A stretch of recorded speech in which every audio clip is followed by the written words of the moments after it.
Hi, I'm Nisha DeGaring, host of Good Things Utah, and I've been a longtime supporter of Todd's Belief Cast. I hope you find inspiration in the courageous stories shared by the amazing people Todd features on his show. The guests serve as shoulders for us to stand on, allowing us to see a little further and cultivate belief in oneself. Remember, you have the dignity and power to change. I encourage you to keep striving and believing in yourself. Enjoy today's podcast. I want to take a moment to express my heartfelt gratitude to the incredible sponsors of the BeliefCast podcast. First, Craig from Craig Swap & Associates. If you need an attorney, he's your guy. Trustworthy, compassionate, always there when you need him most. Next, Wasatch Recovery, the greatest university on the planet, transforming lives one day at a time. Sandy from Minky Couture, the creative genius behind the most comfortable blanket you'll ever wrap yourself in. Comfort like no other. The visionaries behind Thread wallets. These wallets redefine style and functionality. Dave Philippi from Micro Plus, pushing the boundaries of nanotechnology and scientific research to bring us cutting-edge supplements for optimal health. The Ralphs and the Debenhams, creators of Mori Nutrition and Calm. Because if you're struggling with sleep, feeling stressed, or can't focus, Calm is your answer. Special thanks to the award-winning pianist Paul Cardall for his beautiful music that brings inspiration to every episode. And finally, Gab Wireless, letting kids be kids and giving parents the peace of mind they deserve. Right now, Gab is offering $25 off any device to new customers with no contract required. That's $25 off any Gab smartphone or smartwatch. Just go to gab.com/belief. That's where you'll get the best deal. That's gabb.com/belief. Thank you to all these amazing sponsors for supporting the BeliefCast podcast and empowering us to continue spreading positivity and inspiration to the world. Welcome back, everybody. This is Todd Sylvester, the host of the BeliefCast. Thank you so much for tuning in. Thanks to my sponsors. A shout out to them. I appreciate all your support. It means the world to me. And thanks to all of you tuning in week after week. This wouldn't be where it's at without you guys. So thank you so much. Hope you're having a great day. Today's going to brighten your day because we have an amazing person on our podcast. We have Jessica Anne Renfeldt. Jessica, thank you for being here. I am so excited to be here. Thank you for having me. You bet. We were introduced by a mutual friend, Tiffany Peterson, and we were just saying how much we love her. So shout out to Tiffany. Yes, love Tiffany. You're the greatest in the world, and everyone loves you, and we love you too. Yes. So let me tell you a little bit about Jessica. She is the embodiment of resilience, gratitude, and unwavering strength. As a heart transplant survivor, a mother, an author, the founder of Mindset Coaching by Jessica Anne, she has turned her own profound challenges into a powerful mission, helping women rediscover their inner strength and live a life they truly love. Jessica's journey through illness, loss, and transformation has given her a unique and deeply compassionate perspective on what it means to not just survive, but to thrive. Today, she joins us to share her incredible story, the power of radical resilience, and how we can all find joy even in the life's hardest moments. So everyone, let's give Jessica a warm welcome to the BeliefCast.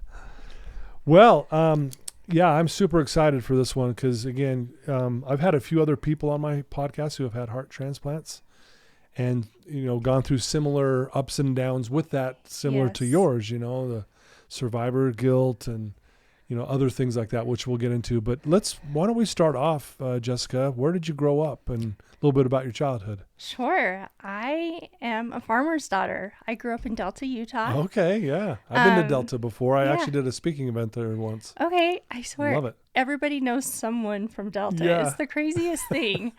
So, and it's out in the middle of nowhere, just a small little town. Right. I think when I grew up with the surrounding communities, I think it was about 5,000 people.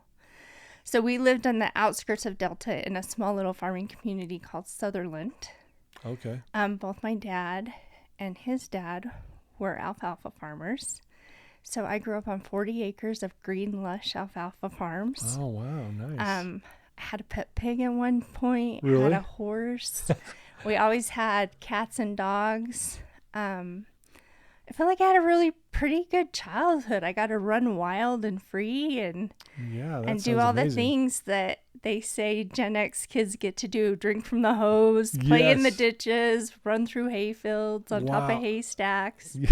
It was pretty amazing. I love when you say drink from the hose. As a kid, that was one Yeah. of my favorite things in the world. Yes. And you'd grab just anyone's hose. They It always had didn't them out matter. front. You just Yeah. grabbed it and just take a big Yeah. drink and you're good to go. Didn't matter. I loved it. And I can still like taste it Yes. if I think about it. Yeah, get a little hose taste to Uh-huh. it. Yeah, but that brings me Yeah. so much joy to think about sure. it. I love it. Right on. So Yeah. obviously it sounded like a really, beautiful setting where you grew up, Uh-huh. and Delta is a beautiful place. I think it's beautiful out there. So, do you have siblings? How was it growing up with? I do. So I'm the oldest. Okay. And then I have a sister just 2 years younger than me, a brother 5 years younger. Okay. And then our little caboose, my little Renda, is special needs. Okay. And so being the sister of a special needs sibling is a unique blessing in itself. Sure. Yeah. She's still alive. She's, I guess, goodness, 86. She'll be 40 next year. Oh wow. Okay. Up until last year, she still lived with my parents. Mm. But when my mom passed, my dad has a little bit of dementia. Okay. We decided it would be best to get her in a home. Okay. And they were in Fillmore at the time, but we moved her up here, and she's in Sugar House in a little group home, and she loves it. She's so happy. Oh, really? Good. Absolutely loves it. Yeah, that's great. Yeah. Okay. Yeah. So, obviously, it sounds like you're close to your siblings, and Pretty close. I Yeah. mean, as close as you can be as adults when we all start doing our own thing. we're and busy and yeah. got all kinds of things. I wish going we on. were closer. How about that? Yeah. Yeah. So, how long did you stay in Delta, and when, did you finish high school there and then move Yeah. on, or? No, I didn't finish high school there, actually. Okay.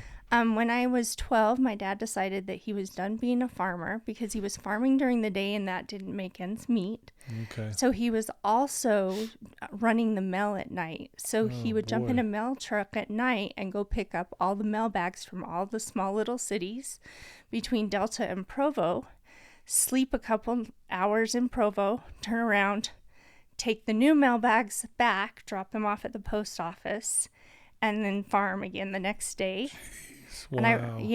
And he used to take us kids, which I loved. Like, Yeah. he'd take us to dinner and we'd get to talk and hear the world as Todd Turner knows it. And, so it was fun, but it was just a lot. And my mom was left alone a lot and she had MS. So Yeah. she didn't always feel good. So we decided to move to Las Vegas at that point.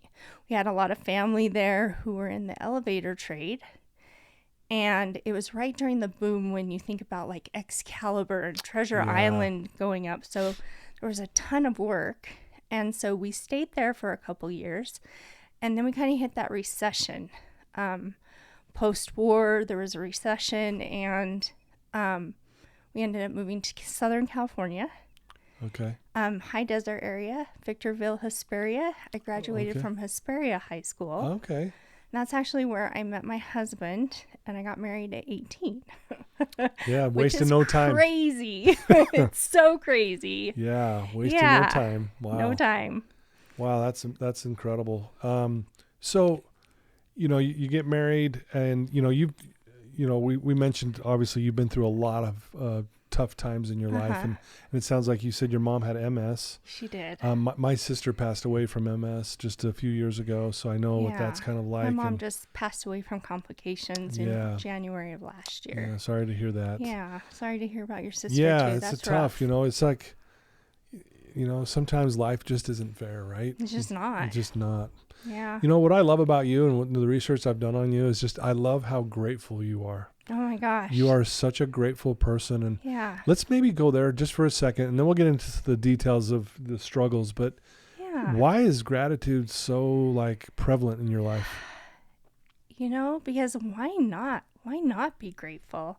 Here I am. I get this incredible opportunity to have a body Yeah.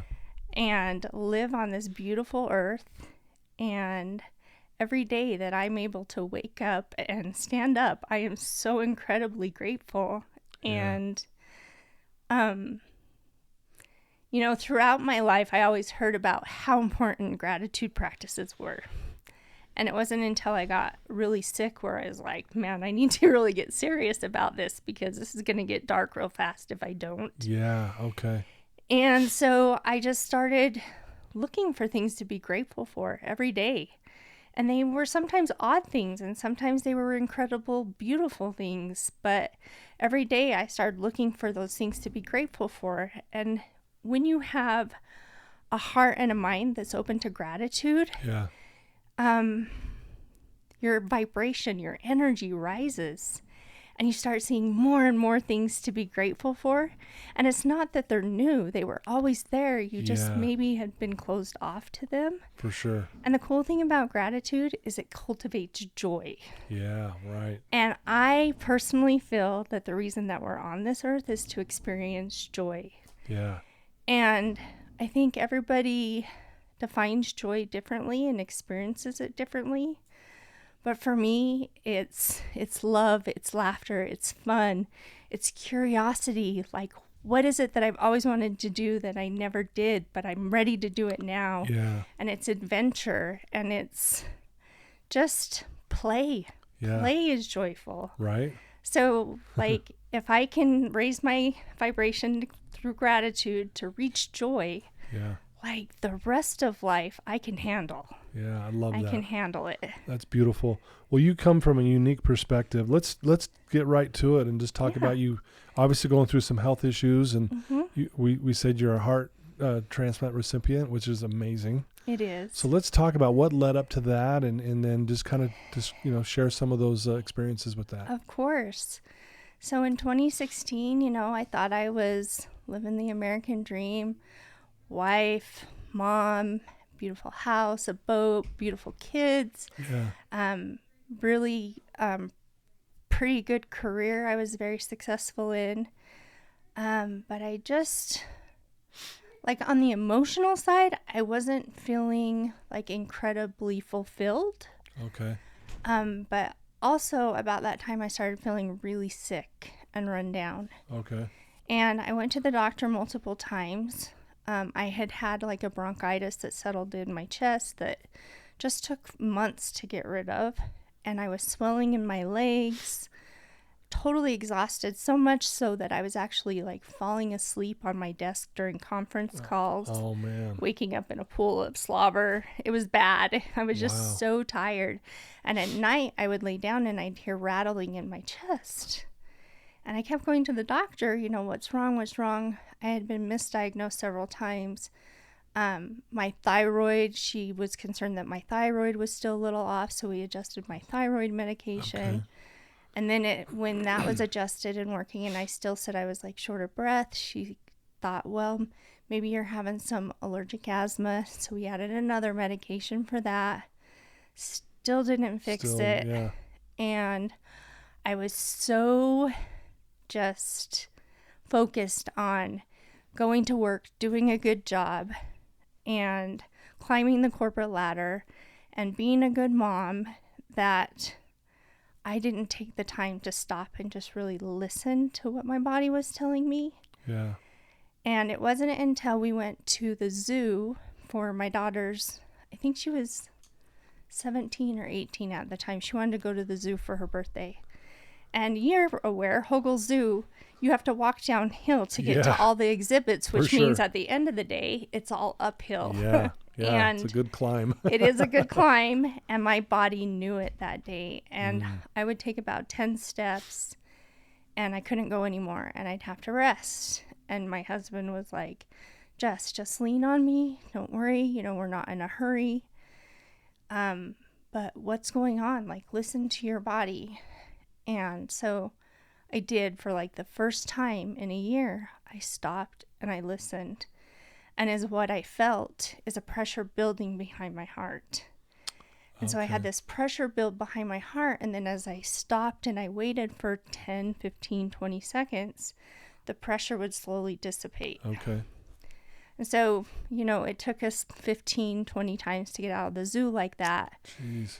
And finally he's like, hey, I've been doing my own Googling Yeah. and I think you have congestive heart failure. And I was like, okay. You're like, don't say that. Don't say that, because I had thought that, but you don't want to think those Yeah. things. Yeah. And I was like, all right. So I kind of surrendered to that idea and got into the doctor, poured my eyes out and told her emphatically that I knew it was my heart. So she did put an EKG on me that day and found that my heart was putting off a low voltage signal, which means your heart's not working like it's supposed to, because our hearts are little machines, Yeah, like little right. engines, Yeah. and they have to conduct electricity through our body, and mine wasn't doing it. So we knew something was wrong. And she referred me to get a stress echo done. So I went to Intermountain and had that, and the radiology technologist was so concerned about my heart that they wouldn't let me get on the treadmill. And they started asking me very direct questions. Have you ever had a heart problem before? Have you ever had an echo before? And then he stopped and he said, I need to go get the radiologist. So the radiologist comes in, asks more questions, and he says, I need to go get the cardiologist on call. And I'm like, oh no, Like, what oh, is boy. going on? Yeah. Yeah, and the cardiologist didn't come in, but he looked at my echo via the computer system and told the radiologist under no uncertain terms was I to leave the state within the next 3 days, that I would be coming into the heart failure clinic the next day and spending about 9 hours getting tests done. And he told the radiologist that he was certain that I had cardiac AL amyloidosis, which is a really, really rare blood disease, terminal. Usually only 70-year-old men get it, and I was 41-year-old female. Wow. Yeah. And so, just like Dr. Afshar said, he called me while I was in the car on the way home after I almost just broke down and wasn't able to walk, like, all the way to my car. Wow. I literally pulled over the top of my car just in tears. I felt like I had gotten punched in the gut. Dialed my husband. I told him, I said, something's really wrong with my heart. And he said, okay, I'm coming home. And Dr. Afshar called and said, okay, we've got you scheduled. You'll come in tomorrow. This is what I think you have, but I'm going to do my best to take care of you. So what did we do? We start Googling everything. Right. And that night we didn't sleep. We talked about wills and I bet. everything that we could think of. What are we going to do? When are we going to tell the kids? What's going to happen? And then from then it was just really, really fast. So treatment for the disease is actually similar to the treatment for multiple myeloma. Okay. So I did 2 rounds of outpatient chemotherapy, and then I got worked up for a bone marrow transplant. So that started in October. I had my bone marrow transplant by December 5th. Okay. And then we hoped for the best, that it would actually shut the disease process down, but it didn't entirely at the 60-day mark. And so I was put on another 10 months of outpatient chemo. 10 months. 10 months. Wow. And to say that my body got worn down was no joke. I can't even I imagine. was so what you worn went through. down by the end. Yeah. And finally, my oncologist was like, let's stop. You are so just drained. Your numbers look better. Let's give it a couple months, and then I want you to go Mayo Clinic in Rochester and get a second opinion, because they're kind of like the leaders The leader in that. in the U.S. for Okay. it. And so I did in February of 2018. I went and got a second opinion, and they said, you're in hematologic remission.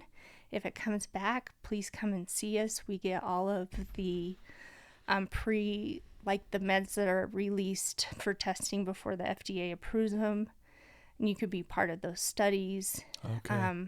But knock on wood, it's never come back. And when I hit my 5-year mark, the possibility of it coming back dropped like a ton. Yeah. So I still check every 3 months. Yeah. Go and get an exhaustive set of blood work done. just to make sure. But knock on wood, that part hasn't come back. That is good. Yeah, so I went on, lived my life, did everything I could, continued gratitude practice, continued to keep my life as stress-free as possible. Sure. Adopted practices like Qigong, yoga. I fell in love with nature again. Yeah. Did a lot of hiking until my body started slowing down again. And the congestive heart failure came on with a fury. And I was in the hospital every couple months getting diuresed, so getting extra fluid pulled from my body to take the strain off my heart and my kidneys. And in November of 2019, I was like, oh my gosh, like, is this it? Like, is this how I'm going to have to live the rest of my life? This is hard. Yeah, I can imagine. And I mean, I'm totally happy to do it. I'm here for a reason, but it was hard. And then in January of 2020, right after I had done this vision board of what I wanted 2020 to look like, I fell in my kitchen with a massive stroke. Oh my goodness. Yeah, it was bad. But we live just a block north of Altaview. And when I woke, I blacked out and I fell, but when I woke, I couldn't talk. I could like moan and make a loud enough sound that one of my kids came. It was my youngest. I was actually hoping it would be my middle daughter because she's a little bit older. Yeah. She had just gotten her CNA license, and I thought, well, maybe she'll handle it better. That's what I was thinking. But Madeline showed up, and I remember immediately she's like, Mom, what's wrong?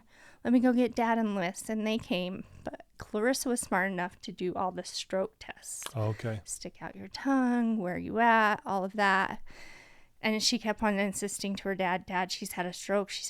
We need to get her to a hospital. I think he was in disbelief. But he picked me up, threw me over his shoulder, threw me in the Ford pickup truck, and we drove to the hospital. And that fast intervention literally saved what I'm able to do today, and that's to communicate and to walk and do all the things. So they administered a drug called TPN. It breaks up the clot from a medicinal standpoint. Okay. Then they threw me in an ambulance to send me to our trauma center, Intermountain Healthcare, in Murray. And then they went in with a catheter, like a robot arm, up into my brain with like a mesh basket and wrapped it around the clot and pulled it out as much as they could. Yeah. And That's then amazing they can even do that. I know, it's seriously crazy. That was an intense night. I can imagine. And I was awake during that procedure, which is even more crazy. Oh my gosh. But yeah, so for the next 24 hours, I was literally on the neuro ICU floor being watched really intensely. After you have a stroke, they wake you every 15 minutes. They ask you your name, if you know where you're at, why you're there. And so it was Jessica, Intermountain Hospital. I had a stroke. Yeah. And I don't know how well it sounded because I was completely numb on my left side. On the left side, yeah. But it was like this reminder that, oh my goodness, I've had a stroke every 15 minutes. Jeez. Throughout You're that like, night. please just let me sleep. Just let me sleep. I'm exhausted. Right? Yeah. Oh my goodness. And my kids and my husband lined the wall with me that night and just waited with me, which I'm so grateful the hospital let them do. It was pre-COVID, so. Yeah. Yeah. Yeah, right. Right. And I remember at one point the neurology team came in and my husband said, is she ever going to walk or talk again? And they're like, at this point, we don't know. And I remember thinking, oh, no. That is not how this life is going to happen. It's not an option. Yeah. Yeah. So the next day, I started asking if they'd help me sit up on the edge of my bed, if they'd help me stand by my bed. And by the next day, I had managed to walk around the neuro ICU. I'm sure it wasn't a pretty walk. I remember my leg was kind of like dragging behind me, and I needed the help from the physical therapist and my husband on the other side. But I walked around that unit, and all of the nurses and doctors, their jaws were literally slack-jawed. And it was at that point I realized I had another miracle, that I survived this, and I was walking around the neuro ICU. Amazing. But it was that stroke that tipped off the heart failure doctors to know that, oh my goodness, her heart is so stiff that it's pooling blood and it's creating clots now that are going to her brain. We need to do something. And that's when they started to work me up for the heart transplant. Okay. Yeah, so. My goodness. Yeah, so I waited for 18 months for my heart. It was really hard to place. I have a high antibody count. Okay. Probably because all of my blood transfusions that I had to have during like chemo and everything. Yeah, okay. So I waited for 15 months outpatient, and then the last 3 were spent in the cardiac ICU. And I will tell you that gratitude was my savior. Like, in all the things I've done, you know, I've been in the hospital. I told Madeline, my youngest, I said, you know, I think I spent at least 6 months in the hospital over the last 10 years. She's like, Mom, it's way more than that. Yeah. She's like, you need to recount. Yeah, you're a little off, She's Mom. like, because it was a couple months with your bone marrow transplant and 5 months just with your heart transplant. And then every time you were admitted.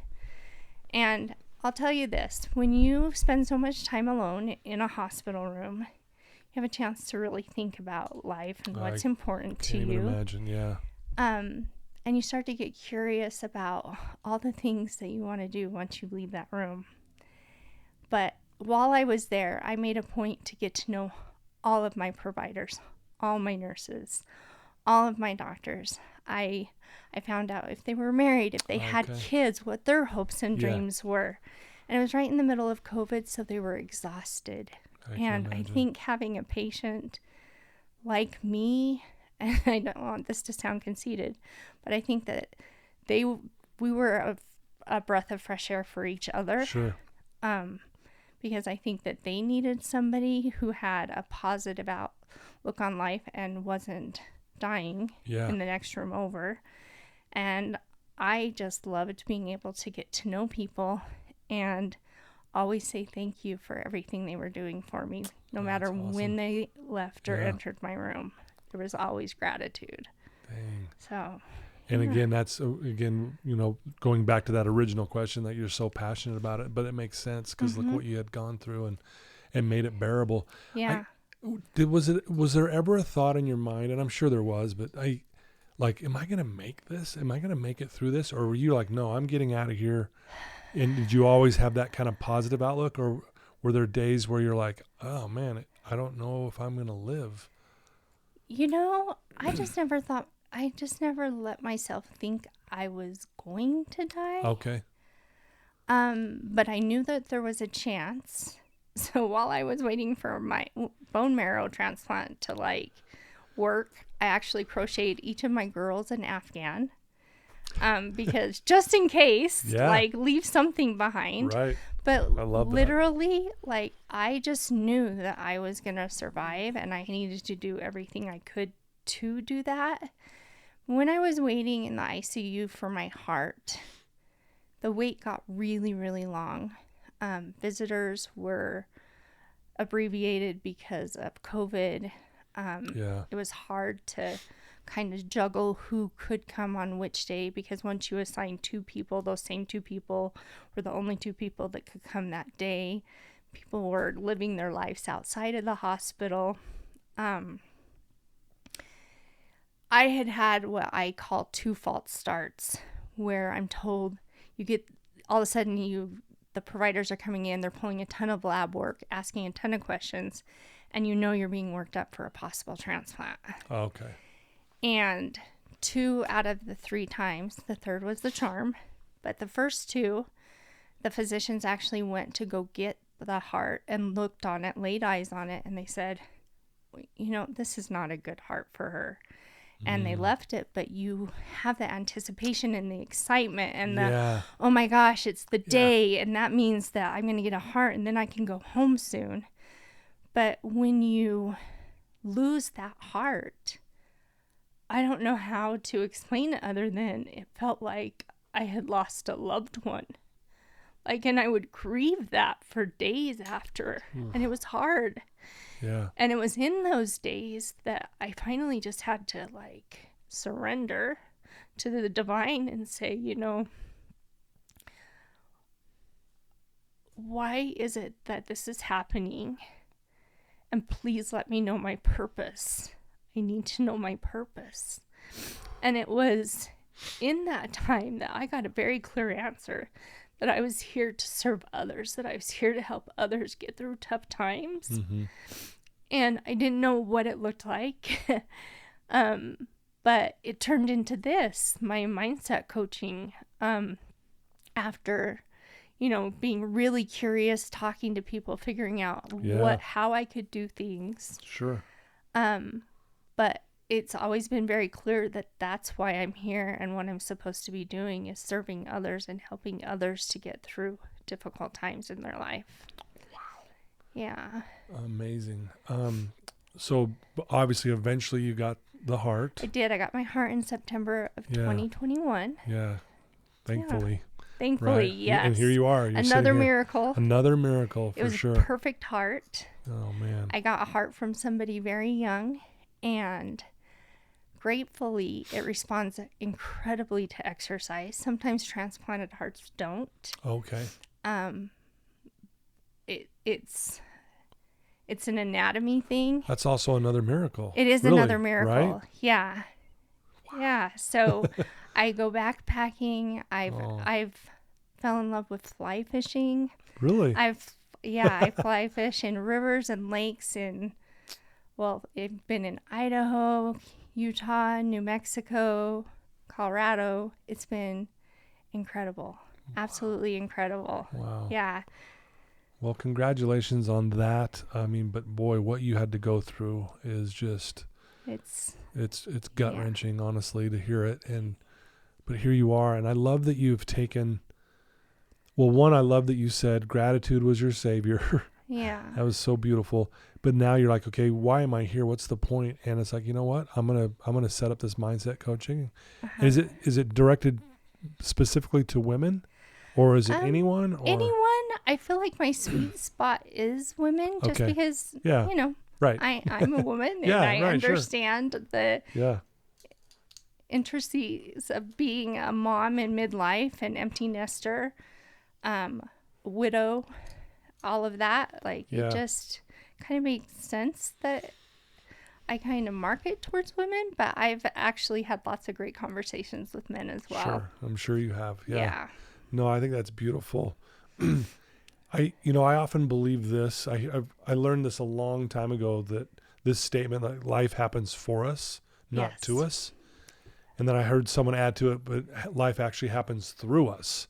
And I thought, wow. I like that even better. Right? That's beautiful. Same here. And I heard that. I'm like, I'm going to steal that from you. It makes me feel like I'm an instrument. Exactly.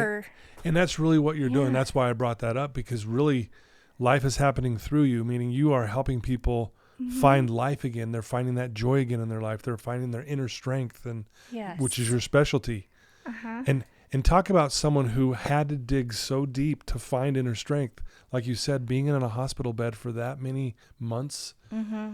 I don't even know how you did it, because I can't even imagine. So I love that you went out of your way to not only have gratitude, but to get to know everyone, ask them questions, find out their hopes and dreams. And and really, it was almost like a training ground for what you do now, right? It totally was. It definitely was, yes. That's amazing. Yeah, and the great thing is, I've been in a lot of leadership positions throughout my career. Yeah. And this is the part I've always loved, is leading and mentoring people, empowering them to grow and, fall into what they're passionate about within their career paths. Yeah. And so it's something that I've always done naturally, I guess. Yeah. But now I'm just turning it into something that kind of fits more with my very beautiful own vision and values, and not the corporate mindset. Well, I also can we give a shout out to your 3 remarkable kids? Oh my gosh. I mean, seriously, I'm sure they were such a strength for you as you were going through all this. Yes. And it was definitely hard on them, and they actually ended up losing their dad. He died on Easter 2 years ago. Wow. Yeah, 2 years ago. Yeah. That's crazy to say. And then watching you go through this Uh-huh. at the same time, basically. Yes. Ooh. Yeah. So my Wow. kids are so tough and amazing. And I think that Yeah. they feel maybe like they're not because they have struggled. Hmm. But I have learned so much from watching and listening to my children. Yeah. I Yeah. can imagine. Wow, And they are such beautiful women. They're just amazing. incredible. Yeah. Well, shout out to them. You have a book, an upcoming book coming out this year. Is that right? I do. Can you share some thoughts on that with us, or do you have to keep it under wraps? So I had a name for it, and I think Okay. I'm changing it. So I'm not going to say the name. Okay, that's fine. But if you go on my website, jessicaann.org, and you sign up for my newsletter or any of my freebies, I'll make sure that Okay. you're kept up to date when it does release. Okay, please. But yeah. it's a combination of I would say a memoir and a self-help book. So it's my story in a lot more detail than what we talked about today. Going back clear to when I was little, some of my first memories of seeing and feeling gratitude and being around resilient people. But it's also a little, I guess, a handbook on how I've kept such a positive attitude and how people can actually translate that to their own lives. Right. Yeah. Okay, that's exciting. I'm excited about it. That is real exciting. Been very cathartic writing it. I can imagine. Because sometimes when you're in the depths of like just fighting for your life, you don't always feel all the feels. And with this book, I got to feel all the feels. No, I love that. And I've written a few books myself, and it really was a very therapeutic, cathartic experience. And it's like, man, reliving some of the things, and it was really cool. And so that's exciting. Yeah, I did get to do an anthology book. Okay. It's called My Unforgettable Personal Stories That Will Inspire You. And it's a group of women that have all experienced some sort of setbacks or adversities or challenges in life and how they bounced back. And it's really about mindset is what it is. Okay. And I wrote a chapter on fly fishing and how it's helped heal me. Wow. Yeah. Yeah.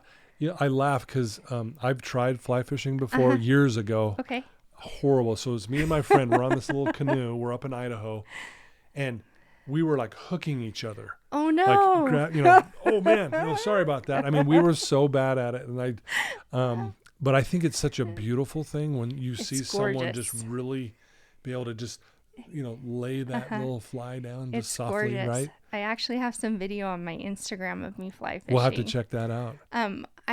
I have caught myself with a hook in my neck, if that makes you feel any better. Yeah, that does, because I'm like, man. My friend had to come over and get it out with like little pliers that he had in his pocket. It was horrible. Wow. Well, I wanna share a quote with you. Okay. And I think it kind of sums up. It just describes you in so many ways. I think of what kind of your journey of, the good, the bad, the ugly, the hard, the joys, all of it. And I want to read it to you if you don't mind. Okay. And I'd love to hear your thoughts, how it touches you. Is that cool? Yeah, that's cool. Okay. So it goes like this. Every saint has a past. Every sinner has a future. A reminder that we're all unfinished stories. Scarred by our mistakes, yet redeemed by the hope of what's to come.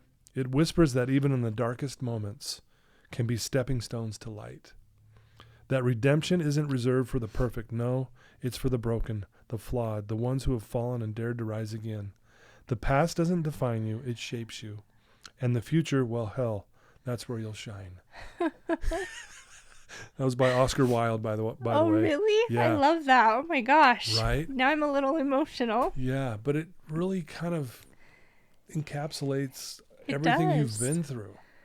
You know, life is freaking beautiful. Like all of the ups and downs, I'm grateful I got sick. And I know a lot of people won't understand that, but I'm truly grateful because I get to see life in this whole incredibly beautiful way. Yeah. Food tastes better.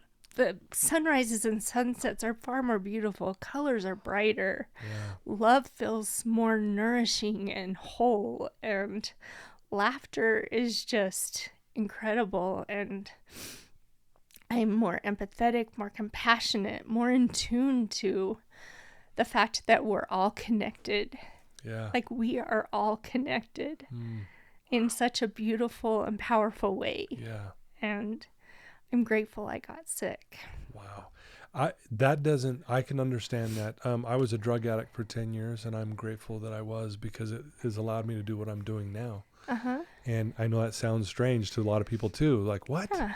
But I see why you say that, because again, if it was the training ground to be able to do what you're doing now, actually making a huge impact in people's lives, I mean, I see why you're grateful for it. Yeah, I see it why broke me open. Yeah. Like it just broke me open to all of this, and it's amazing. That is incredible.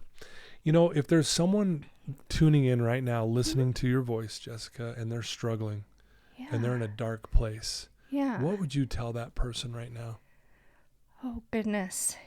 You know, just hang on. Take little steps. Try and identify little things that you're grateful for. They're around you. It might not feel like it right now. Community is your best friend. Reach out to people that you know love you. I've read a study recently that said all you need is 8 minutes. 8 minutes of talking to a friend, and it can totally reset your mind and how you're feeling. Yeah. That's amazing. So community is incredible, but you don't have to be stuck. And you have a choice every day to pick things that can bring you out of the darkness.